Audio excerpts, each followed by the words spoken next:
Hi everyone, Sharon here. Well, if you're on my channel, my YouTube channel, I guess you know it, Sharon. Um, but what I would like to do today is I want to do a sharing video and also to share with you a little itty bitty tiny haul that I purchased today. But first I want to thank again all of my subbies. I have Well, I think I have 93 now, and I'm really excited about that, and I appreciate everyone subbing to my channel.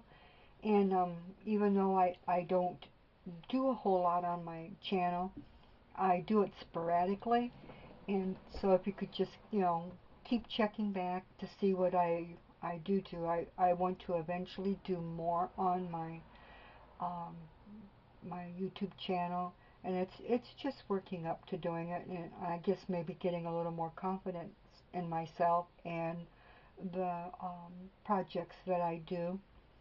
And I'd also like to ask that if you would go over to my Lovin' the Scrappin' on Facebook and hit the like button, and I guess even if you don't like the page, um, could you click on the like button anyway? I need to get 35 people to make it separate from my personal timeline. Right now, my crafting um, Facebook page is connected to my personal timeline.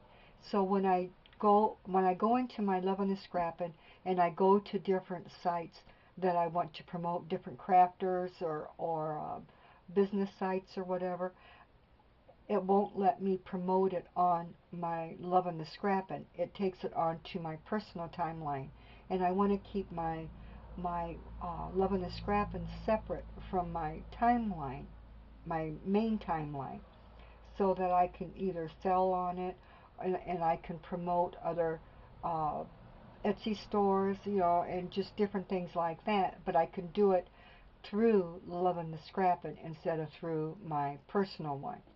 So if you could do that when you leave from watching my video, if you could just go over to Lovin' the Scrappin' at Facebook and just hit the click button, and that's where I put up um, each project that I make, and I do try to share some other things that other people are doing, and stuff like that. So I would really, really appreciate that.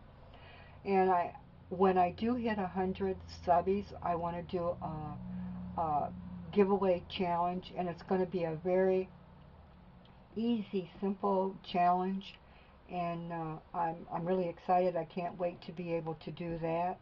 And actually, my husband is even excited for me. And so he was thinking, well, can I put this in? Can I put that in? And well, I don't know. We'll see. So anyway, let me show you what I wanted to share with you. And set that back. I've been working on some cards. I have a scrap box, and it's a pretty good sized scrap box, and I've been working out of it making my cards because I wanted to see if I could utilize all of my scraps and make some pretty nice cards. So the first card that I have made is what I call a pocket card or an envelope card, and I made the paper line I used is from Prima, the printery. I really like this paper. I like Prima paper. Um, so what I did is it's got a little pocket where you can put a tag, and then I put a place on the back here where you can write your sentiment. And I haven't completed the back yet. I want to put a stamp on here that says handmade and by uh, me, Sharon. So anyway, I used the paper line from Prima Printery, and this is from a chipboard from my own stash. Everything that I've used on these cards is from my own stash. This is from seam binding that I have. I don't have the uh, seam binding, the crafting seam binding, that it looks so soft and kind of shimmery and all crinkly and stuff. I don't have any of that. So what I did is I took my own seam binding and I washed it out, took it all apart, washed it, pressed it out, cut it in half, and then I scrunched it all up, and then I put my iron down on it and steam pressed it and kind of made it crinkly. And I really, really hope I'm in the frame so that I don't have to do this over again. And um, the flower I cut from my um, E-Craft die cutting machine, and I wet it, and then I heat sprayed it and positioned it to make it kind of um, dimensional. The punch that I used was Martha Stewart punch, and I call this card Thinking of You. This is also from chipboard. I painted it, and I used my homemade glimmer mist is what I used on this, and I used a teal and a copper and a pink color, and I sprayed them on and heat set them, and then Mod Podged over them. And yeah, I think this came out really, really nice. I really like this paper. This is I just really like this card.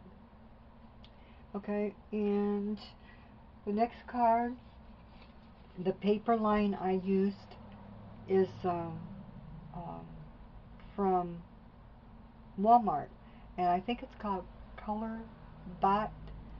And um, the flower, I also cut it out from my E-Craft die cutting machine. And let's see, this I cut from my E-Craft also. And the sentiment is from a stamp that my husband's stepdad, his sister, sent me uh, really a huge box of her scrapbooking stuff.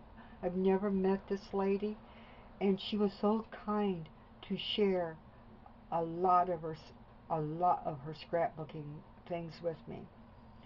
And I just mailed out a thank you card to her for that.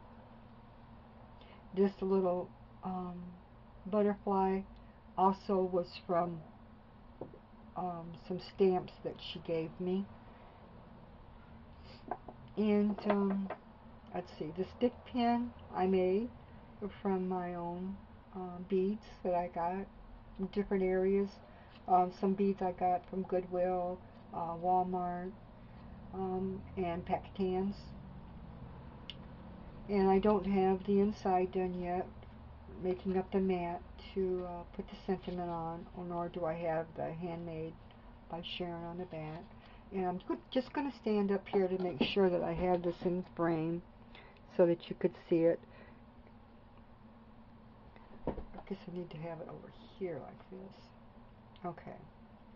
I don't want to make anybody dizzy by going up and down the back of the words. I just want to make sure you can see. Okay. Now, the next one, this is my first Mother's Day card. And let me make sure that I'm in the frame for this. I guess down here. Okay. My Mother's Day card. And this one was done also from my box of scrap papers. And this is cut from I don't remember the name of the paper line. It was one of the first packages of paper I got, oh, probably 4 or 5 years ago. And it had one paper in it that had a lot of flowers, so I just supposed cut the flowers out. The leaf is from um, uh, flowers that I got from Dollar Tree. The beads are from my own stash. I got a bunch of beads from Walmart in a case, and I think there was like 500 beads in it for like I think $9.99 quite a while ago. So I made the stick pin myself, and this is also cut out my eCraft die cutting machine. The butterfly is from a die for my Big Shot, and that was gifted to me a couple of years ago by my husband's stepdad. He bought me the Big Shot and the die. And again, this is from the Martha Stewart punch. This punch. Actually, I only have two. I have this one, see-do, and probably didn't see that, and this one. And, oh, yeah, I have a butterfly edger, or corner, where you punch the butterfly on each corner. Yeah, okay. And what I did is I took my blue dabber. Oh, get it? So it's called dabber Adirondack. I think I got this from um, Evie or Evie. Evie or Evie. I'm not sure which way she pronounces it. Evie, Evie. Sadat here on YouTube. It was in a challenge, giveaway challenge that I won. I came in third place of one of hers. So I took that and I dabbed it on my mat. And I took my paintbrush and I just kind of like touched up different areas. And I kind of like that look. Um, so when you open this, then there's gifts in it. Let me make sure that you can see this. Okay. So I made this into a gift card, a Mother's Day gift card, and I put flavored teas in it, and licorice spice and cinnamon vanilla. Then I made a tag out of the paper line um, with this is part of the paper line. It has the lines on it to write on. And the paper line, this is an older one, I believe, and